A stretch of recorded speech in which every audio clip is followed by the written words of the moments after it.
Hi guys, welcome back to the channel. I'm in the basement at the minute at the studio with my daughter Rivers. Hi. So what she's doing, she's making some tie-dye stuff. You're playing with tie-dye, aren't you? And she's going to dye one of my shirts, but at the minute she's dyeing a bag. So she dyed this yesterday with pastel colours and she's just unwrapping it now. Wow. So you're going to rinse all that out now. Until the water runs clear. It looks like the water's already running clear. As you know, this is where I do my bits and pieces. Here's the lathe and some tools, and this is the Technics 1200 project that I'm working on. So that's all going to be engraved and opal set in it, so we'll be recording that as well. But today we've got a rapper coming in the studio called Sago, Lil Sago, if you want to find him on YouTube. So he's local to Carlisle, and we're going to be doing a podcast with him.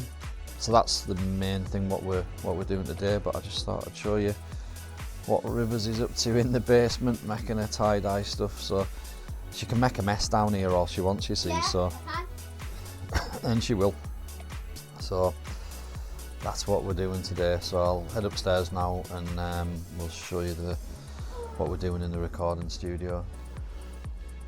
So before I take you in the studio, I thought I'd show you this. This is BMX that I've been working on for quite some time. Well, it's got a lot of hours in it. This is in like the reception of me tattoo studio. 1991 GT Performer, like one of my favourite bikes ever, the favourite. I got into these a few years ago. It's just nice to be able to get stuff that you didn't have when you were a kid, you know what I mean? And I always wanted one of these, and finally I have one. So I spent a bit of time customising it.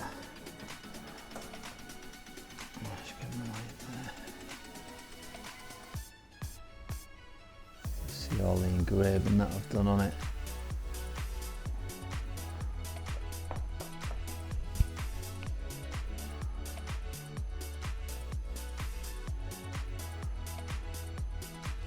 So there's engraved the seat clamp, got the stem there that holds the handlebars on, that's all engraved. Still need to cut them bolts off at the bottom just because they're hanging out. Like Performer engraved on there.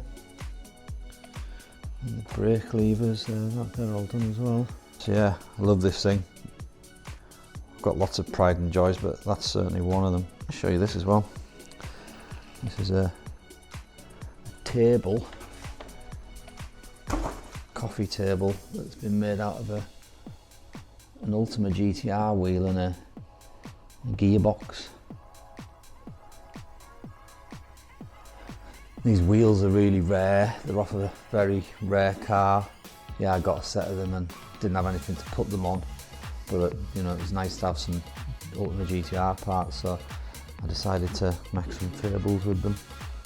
Got another table over here. It's made out of exhaust manifolds, pistons. So the pistons are holding the glass surface on. So yeah, that's my BMX and my tables, which are all creations. Now I haven't got videos of us building them or anything, but it's kind of pre-vlogging what I do. Those pictures, or those three, are essentially all one. When we tattoo, the ink has a time limit on it. It's got shelf life. So if you haven't used all of the ink before it runs out of the shelf life, you've got to essentially bin it. And it seems just a shame to waste such high quality pigment, because it really is high quality pigment. Thought, right, what can I do with it? So I bought some canvases, and you can kind of see what I've done. I started with putting a black down at the bottom left, and some reds and some yellows and a bit of green up at the top right there. And I actually thinned the ink down with vodka, because it cuts it really well, it thins it down really well. and then spread that out with the business card. I just poured it onto the canvas. Anybody could do this. I just poured it out onto the canvas, spread it about with a business card to create that background effect, and then keeping the ink in the bottles, but again thinned down with vodka. Then just splattered once it had dried, you know, the background colour, just splattered ink over the top of it. So that's tattoo ink splattered over tattoo ink onto canvas and then lacquered. So yeah. So I'm sat here with Sego in the recording studio. We've just done the podcast. Obviously, this is now like kind of a little bit of a vlog video afterwards, but we're still sat here talking. It's been quite a long podcast, which is you're gonna watch that on before this or maybe this before that. I don't know. Yeah. But yeah, so we're still talking about CA on the map. So and I'm just showing him the camera that I record with for the vlogging. So I figured I'd hit the record button and record a bit of that as well. So today's been lots of bits and pieces. Later on I'll be doing some engraving, so like this camera's all over the place doing like lots of little bits and pieces. But the other thing we're talking about is Sego doing his own podcast, and would we potentially call it CA on the map? Yeah. We'll see that. I think that'd be cool, and then obviously then you can get the artists on that Cumbria based. Yep. And it's directly linked to like the Cre8ors Podcast as Whether well. the heavy metal or the pop, doesn't matter. Yeah, you do the music thing, and yeah, wicked man. So anyway, over and out. Chasing dreams, you know what I mean? Yeah, Dream chasers. I feel that would be a good name for it as well, wouldn't it? So anyway, laters. hi guys, right, today I'm going to be engraving this Technics 1200 deck.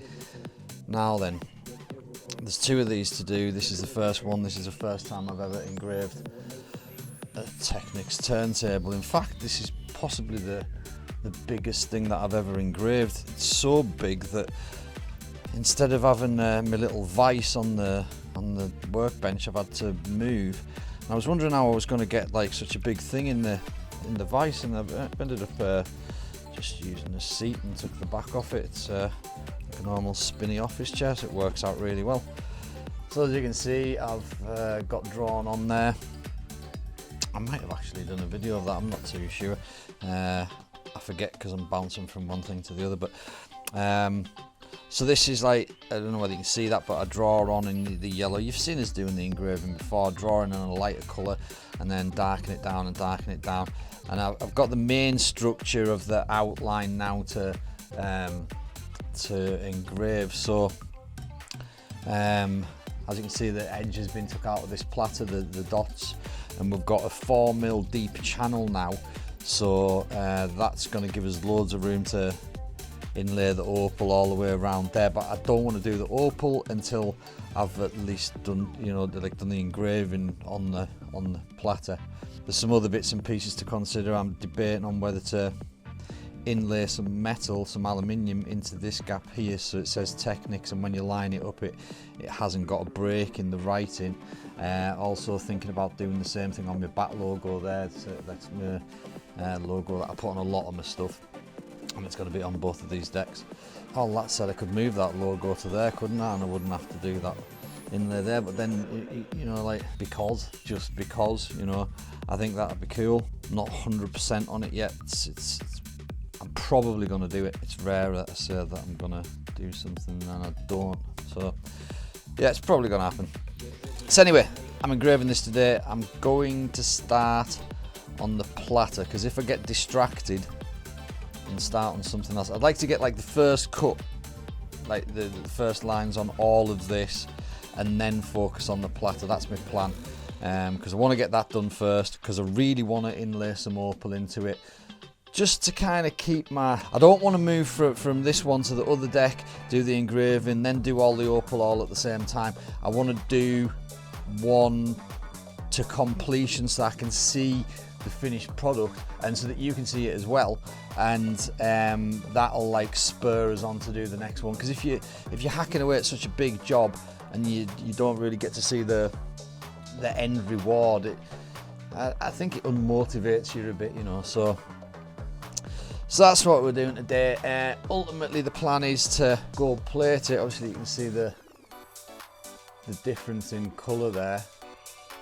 So this is aluminium as well, but that's been nickel plated and then we gold plate on top of the nickel. Again, I'm not 100% decided on the finish of these. They're going to be shiny, but do I just leave them polished aluminium, or do I go the full hog and gold plate them? I'm probably going to gold plate them. A combination of gold and black, probably black powder coating. That's the plans anyway. So today I'm going to engrave this platter. So that's how they come off.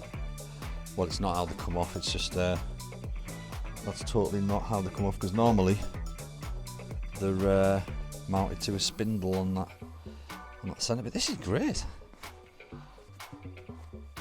You know, considering I was like, how am I going to do that? And you know, because when we're cutting the swervy bits, it's nice to be able to move the piece.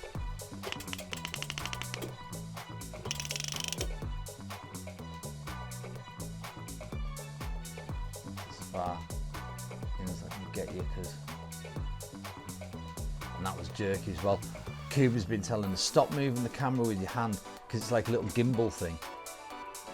But I don't know what's going on. I think everybody who's watched my videos realises I haven't really worked out how to work the damn camera, and the little joystick to control the gimbal doesn't seem to work all the time. So I don't know, maybe I've got it in the wrong settings or whatever, but my hands are going to be there, so we need to come closer. I'll have a little move about, just get properly positioned. That's worse. I'm going to be about there, so you can see what I'm doing. That's as close in. I'll maybe find a... Oh, actually, I spotted another way. I'll leave it like that for now, and we'll have a bit hack at this. So I've moved the T over slightly. I've just widened it out slightly. I probably won't take off this side, because I've actually scratched this in, because I printed off a Technics on the printer, and then just taped that the right size, and then taped over it, and just used a you know, like a craft knife to cut through, cut the paper out, and as it cut through, obviously it marked the aluminium. Now this is all going to be stippled inside the writing, so it doesn't matter that there's a cut inside, because I'll just stipple over it. But I wanted to move it over that way because there was a bigger gap there. I'll just show you this piece again. To there. So I've moved that over, the T over that way a bit, and I'm moving the S over that way as well. So just to give the gap there, make it the same as the gap there. On something this big as well.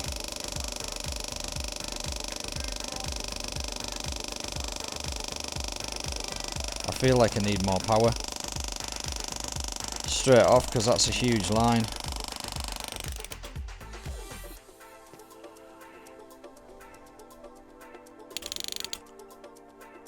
I wonder what one does about something like that.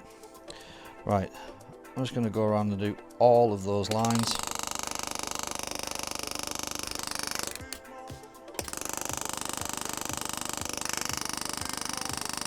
Did you see that slip there? I think that's me being impatient.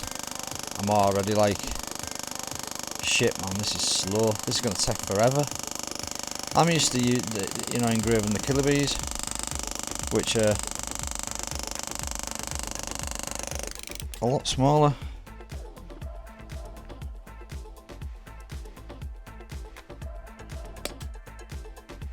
Ooh, decisions. Right, I'm gonna put the back there, because just purely because I think it looks better. If I could put it up on the top.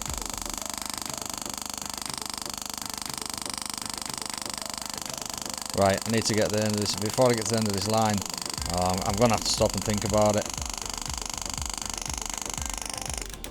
I do like the way it sits there, but there's no... See, if I put it there, it doesn't mess up any of the filigree. No, I'm happy with it there, it's going there. So this line,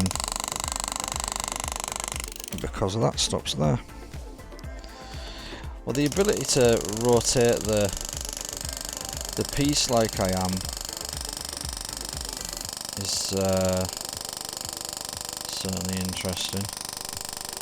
Quite like that. It's nice working on a.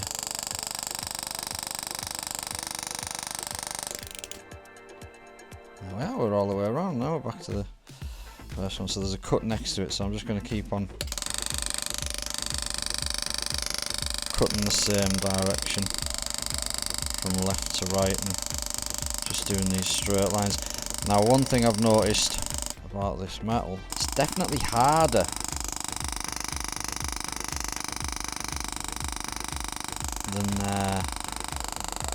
than the bees.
So that's the first cut. I do go deeper. On the second cut I thicken the edges up.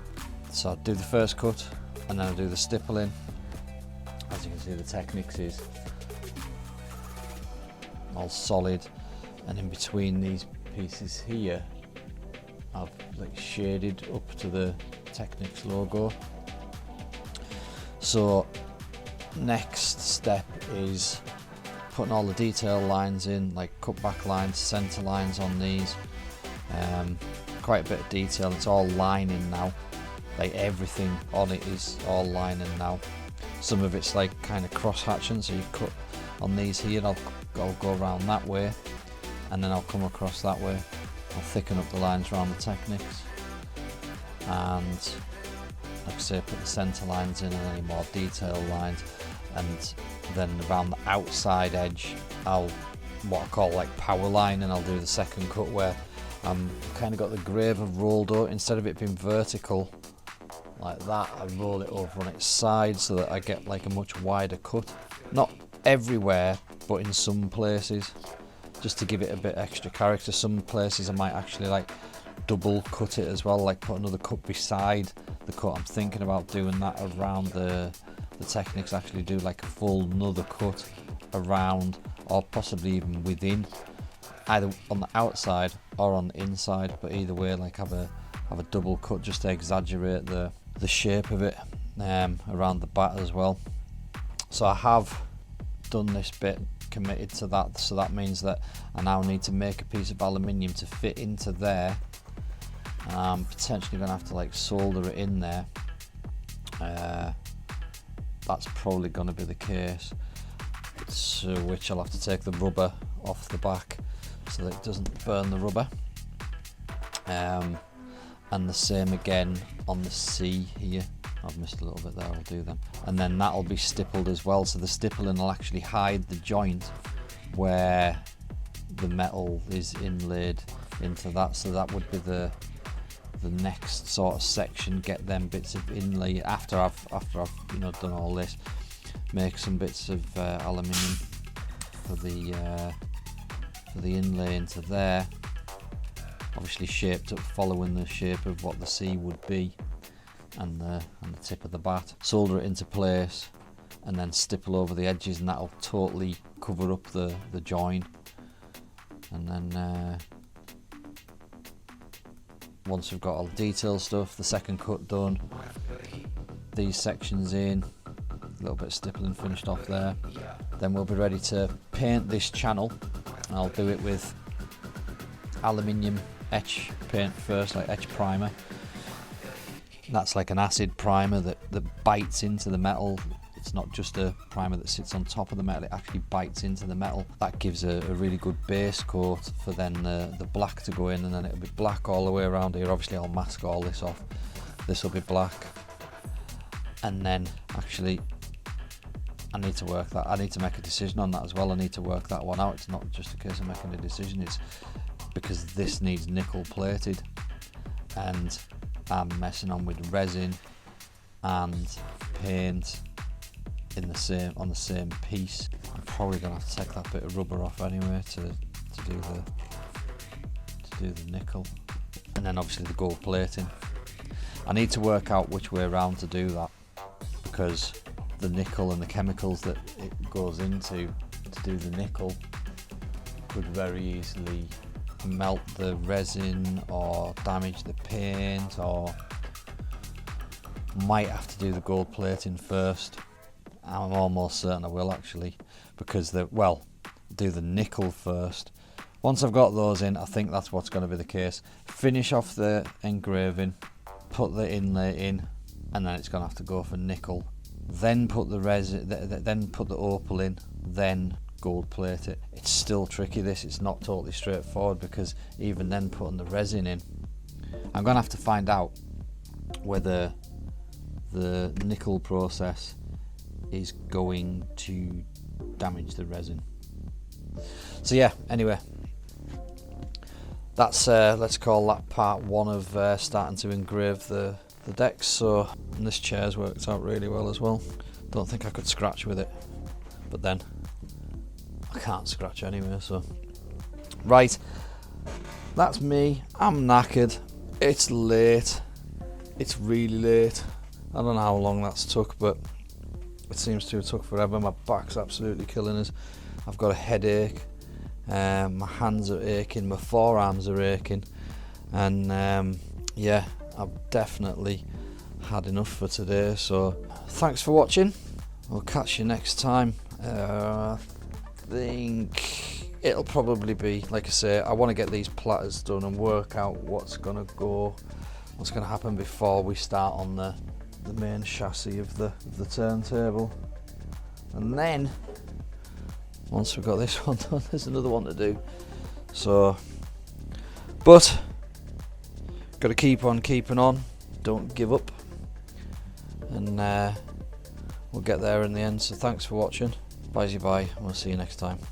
Oh, and do us a favour, like, you know, if you've enjoyed the content and that, please subscribe and like the video and stuff. As you can see, there's one hell of a lot of effort going into these things, and yeah, share it among your DJ friends as well. So right, thanks guys, catch you next time. Bye bye.